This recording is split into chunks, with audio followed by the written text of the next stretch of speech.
Hey everyone, it's Toby, and today I will explain why the trial is one of the most iconic moments in Chrono Trigger. That's right. Now the trial takes place pretty early after you come back from your first time traveling adventure, and I think during this scene many players went from, well, this game is pretty cool, to fuck yeah, this is awesome. So I will quickly summarize the events that lead to the trial and what happens during court, show you exactly how to get the best outcome, and explain why this is such a joy to watch. Let's go!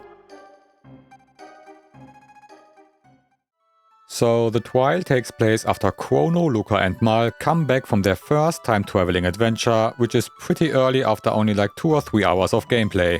To quickly summarize, Crono bumps into Mal on a Millennial Fair, they decide to hang out and have some fun together when Mal, who is the princess of the kingdom by the way, is suddenly dragged into a time portal. Crono quickly follows to rescue her, is later joined by Luca, and they have a small adventure 400 years into the past and solve a time paradox. The three of them go back to their original timeline, but upon entering the castle, Crono is immediately arrested, charged with kidnapping the princess, and put on trial for his alleged crimes. And that's how you end up in court. The Chancellor takes on the role of your prosecutor, and he will call in people you met on the fair who either testify for or against you depending on your behavior. So if you, for example, acted like a jerk and ate that old man's lunchbox, he will call you out, and that of course does not look good for you. At the end, 7 members of the jury are called in and each of them votes for Crono being guilty or not guilty, so there are 2 possible outcomes. One where the majority votes guilty and Crono is sentenced to death, and the other where the majority votes not guilty and Crono is only sentenced to 3 days in solitary confinement for running off with Mal. But even then, the Chancellor later changes the verdict and you are again on death row. So although it may seem like there are 2 possible outcomes, you end up in a prison cell waiting for your execution anyway. But you see an additional scene with the Chancellor after you have been taken away. This also nicely connects to one of the later side quests where you find out why the Chancellor is trying so hard to get Crono executed. There's even a small bonus trial where the King of Guardia is charged in a similar fashion, so you can basically enjoy the scene twice. Another thing that changes is the amount of ethers you get in prison. If you are found innocent, there will be a small package in your cell, and the number of ethers inside depend on how many of the jury members voted in your favor. I'm not sure about the exact numbers, but I think if all 7 of them voted not guilty, you get something around 6 ethers in total. That's basically how the trial plays out, but to understand why this scene is so great, we also need to talk about what you should, and especially what you should not do to convince all jury members that you were not trying to kidnap the princess. Not that one though. So each of the 7 members is connected to a specific choice or action you made earlier, and he votes depending on the choice you made. So let's see what exactly influences the outcome and how to get the best results. When you bump into Mal, you see her pendant falling to the ground, and in order to get one of the members to vote not guilty, you must check on Mal first before you pick up the shiny object. If you first pick up the pendant and then check on Mal, it looks like you are a greedy jerk, and you will get 1 guilty vote. Then there is a girl on the fair looking for her missing cat, and if you want her to testify in your favor during the trial, you should bring her cat back to her. However, this part is also bugged and the jury member might still vote guilty even if you brought the cat to the girl. A waterproof method to avoid this is to bring the cat before you even talk to the girl for the first time. So simply get the cat first, bring it to the girl and then talk to her. Next, near the cat's location is a small lunchbox that belongs to an old man. Of course, you can eat the lunch, which is really handy because right next to it you can continuously fight Gato for silver points, and eating the lunch restores your hit points. But if you do this even once, the old man will rightfully testify against you during court, making one of the judges to vote guilty, so do not even think about touching the lunchbox. Next, if you talk to the smith Melchior with Mal in tow, he wants you to talk Mal into selling her pendant to him. If you agree, it again looks like you are a greedy bitch and after her fortune, so one judge will vote against you. Instead, decline Melchior's request or simply do not talk to him after Mal joined you. The last thing to do on the fair is to stand perfectly still while Mal is shopping for some candy. If you even flinch for a second, it seems like you want to drag Mal all over the place, and she even says that it might look like an abduction. So just wait and don't make a move until Mal finishes. Then during the trial, the Chancellor will ask you a couple of questions. First, he wants to know who initiated your confrontation with Mal. Just play it cool and say that you bumped into her. That would be considered an honest answer, otherwise it looks like you want to cover up your actions. And finally, decline his accusation of you being tempted by Mal's fortune, even if he asks again. Following these steps will guarantee that all jury members vote in your favor, but you will end up with your scheduled execution anyway. But at least you have a clear conscience, get to watch an additional scene, and also get a couple of ethers. And just as a side note, there are some sources online that claim you also need to decline Mal's initial request to join you after you bumped into her. I cannot confirm this, however, and on my playthroughs, I never declined Mal even once, and I still got all jury members on my side.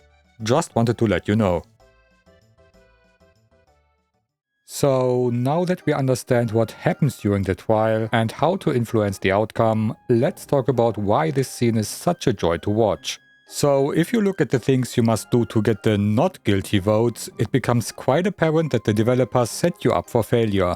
Usually when we play RPGs, there are a couple of not so noble deeds that these games encourage us to do, like grabbing items that don't belong to you, impatiently walking around to explore, or trying to get money to buy expensive equipment.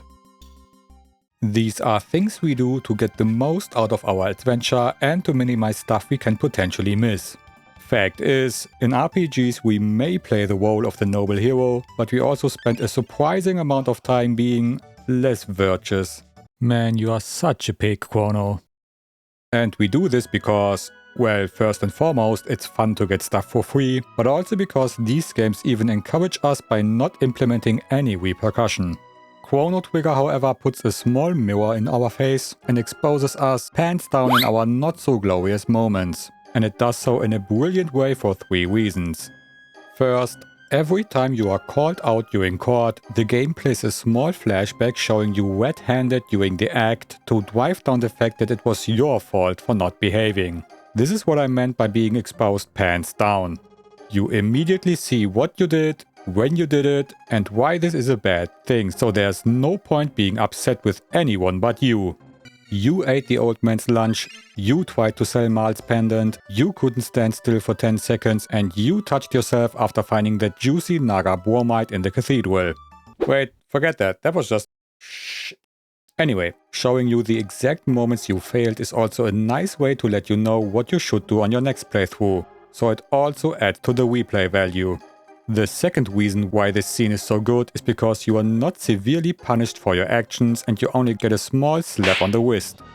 It's more like a ha, gotcha moment, and I think that's a big part of why it works so well. There is no sudden game over because of something that you didn't know you should pay attention to, although there were some subtle hints, and you also do not miss out on anything important like extra equipment or money, which would really annoy a lot of players, me included.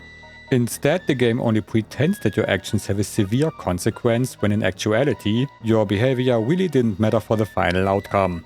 You end up in jail waiting for your execution anyway, so nothing is lost.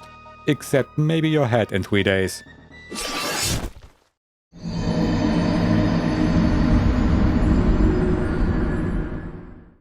Of course, you do not know this when you first play the game, but you are also not encouraged to replay the whole thing to get a more favorable outcome.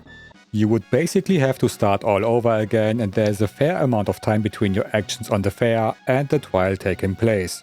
So the game wants you to stick with your decisions and swallow the bitter pill, yet the events on the fair also happened recent enough so during court you still remember what you did and therefore can and should be ashamed of yourself.